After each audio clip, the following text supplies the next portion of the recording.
স্থায়ী নিয়োগ করার মতো সাধ্য এই রাজ্য সরকারের নেই, তাই তারা প্রত্যেকটা নিয়োগ প্রক্রিয়াকেই পরিকল্পনা করে অস্বচ্ছ করে রাখেন, যাতে আদালতে এলে পরে সবটি আটকে যায়। এটা হচ্ছে ওদের লক্ষ্য। এই যোগ্য অযোগ্য এই ধারণাটাই ভুল। এরকম দুর্নীতিমূলক সরকার ক্ষমতায় থাকলে আগামী কয়েক প্রজন্মই দুর্নীতির শিকার হয়ে পড়বে। যে বিধিতে পরীক্ষা হচ্ছে সেই বিধিটাই অসাংবিধানিক, সুতরাং যারা যোগ্য তারা অনেকেই বাদ যাবে। আমি বুঝি না আপনারা চিন্তা করেন কেন, যে প্রক্রিয়া, যে মন্ত্রিসভা, যে দল, যার জন্মই হচ্ছে দুর্নীতির মধ্য দিয়ে, সেই প্রশাসন কখনো দুর্নীতিমুক্ত কাজ করতে পারে নাকি?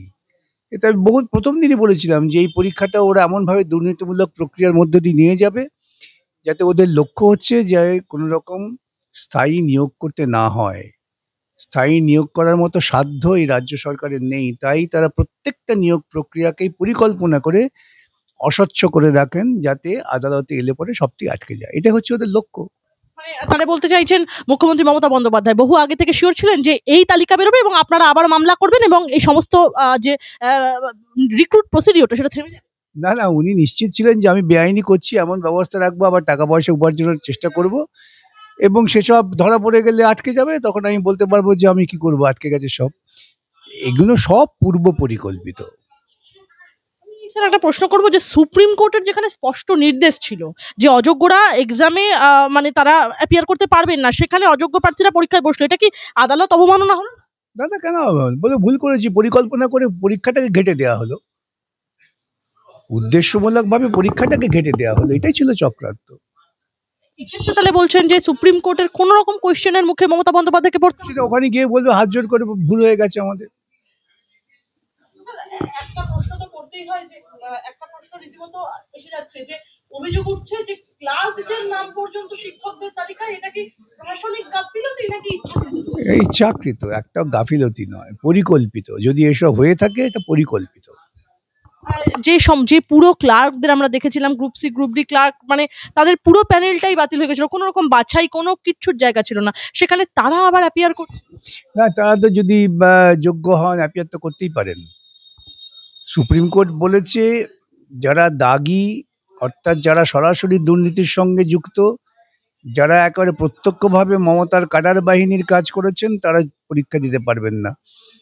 তো সেক্ষেত্রে ওরা চেষ্টা করবে দেখাবার যে না না, এ সরাসরিভাবে যুক্ত নয়, একটু ঘুরপথে যুক্ত, এছাড়া আর কিছু না। একটা প্রশ্ন আমাদের দর্শকরা আপনার সামনে রাখছেন, সেটা হচ্ছে এই যারা অযোগ্য তারা ইন্টারভিউ কল পর্যন্ত পেলেন, তাহলে যাচাই বাছাই কোথায়? আবারও বলি, এই যোগ্য অযোগ্য এই ধারণাটাই ভুল। সবাই যোগ্য। প্রশ্ন হচ্ছে একদল প্রত্যক্ষভাবে দুর্নীতির সঙ্গে যুক্ত, আর একদল পরোক্ষভাবে দুর্নীতির সঙ্গে যুক্ত বা দুর্নীতির শিকার। সুতরাং যোগ্য অযোগ্য বলে অকারণ প্রশংসা বা খ্যাতির সুযোগ করে দেওয়ার কোনো দরকার নেই।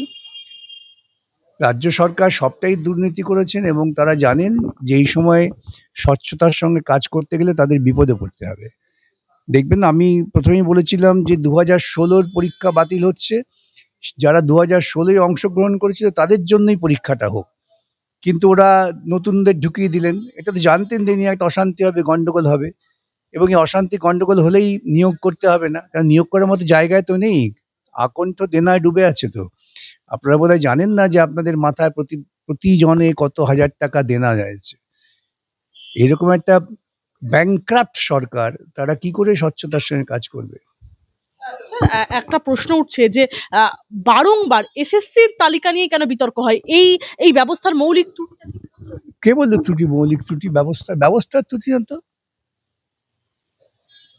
এই আইনেই তো পশ্চিমবঙ্গের বুকে ইতিপূর্বে প্রতি বছর হতো নিয়োগ প্রক্রিয়া, প্রতি বছর নিয়োগ হতো, কখনো তো দুর্নীতির কোনো অবকাশ আসেনি, কোনো অভিযোগ ওঠেনি। যারা দুর্নীতি করেন তারা পরিকল্পনা করেই দুর্নীতি করেন। টাকা তোলবার দরকার ছিল, টাকা তুলেছেন ইলেকট্রাল বন্ডের মারফত, টাকা তুলেছেন বড় বড় পুঁজিপতিদের কাছ থেকে, আর চাকরি বিক্রি করে টাকা তুলেছেন নিম্ন মধ্যবিত্ত বাড়ির ছেলে মেয়েদের কাছ থেকে। এই যে সমস্ত অভিযোগগুলো সামনে আসছে যে অযোগ্যরা ইন্টারভিউ কল পাচ্ছেন, যদি সত্যি সত্যি এই অভিযোগ সত্যি হয়, তাহলে কি সম্পূর্ণ মেধা তালিকা বাতিলের দিকে পরিস্থিতি যেতে পারে, বাতিল হতে পারে, নিশ্চিত হওয়ার কিছু নেই। স্যার যদি সত্যি অযোগ্যদের নাম থাকে তাহলে আদালত কি ধরনের কি কঠোর পদক্ষেপ নিতে পারে? আবার বলি অযোগ্য নয়, সরাসরি দুর্নীতিগ্রস্ত, বাতিল করে দেবেন আদালত, কঠোর ব্যবস্থা নেবেন। স্কুল সার্ভিস কমিশন, সরকার, এদের আধিকারিকদের বিরুদ্ধে আরো কঠোর ব্যবস্থা নেওয়া উচিত ছিল। আদালত তো অনেক দয়া দাক্ষিণ্য দেখিয়েছেন। আদালত যদি কঠোরভাবে ব্যবস্থা না নেন তাহলে প্রশাসন কখনোই সৎ পথে আসবে না।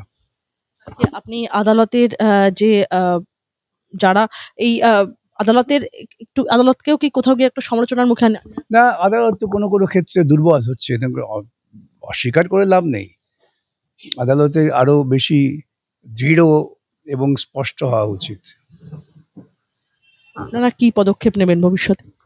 আমরা আদালতের কাছে আইনের কথা বলবো, এবং আমি সমস্ত শিক্ষিত তরুণ সমাজ এবং তাদের আত্মীয় স্বজন সকলকে বলবো, আপনারা রাস্তায় নামুন।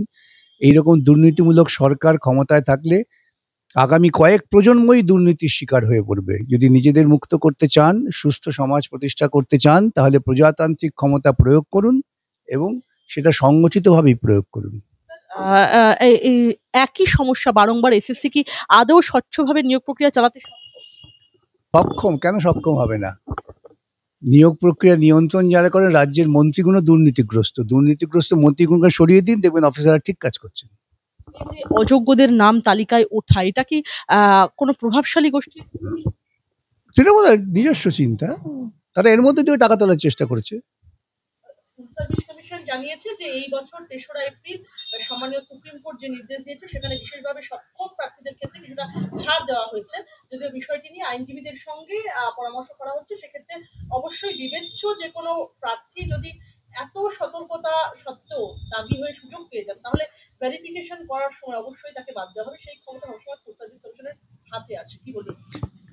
তাদের হাতে তো সব ক্ষমতাই আছে, তাহলে এত ক্ষমতা থাকা সত্ত্বেও এই সমস্ত অপকর্মগুলো হচ্ছে কেন? সেটা ক্ষমতা প্রয়োগ করেই হচ্ছে। ওরা কি মনে করছেন ক্ষমতা নেই বলে অপকর্মগুলো করছেন?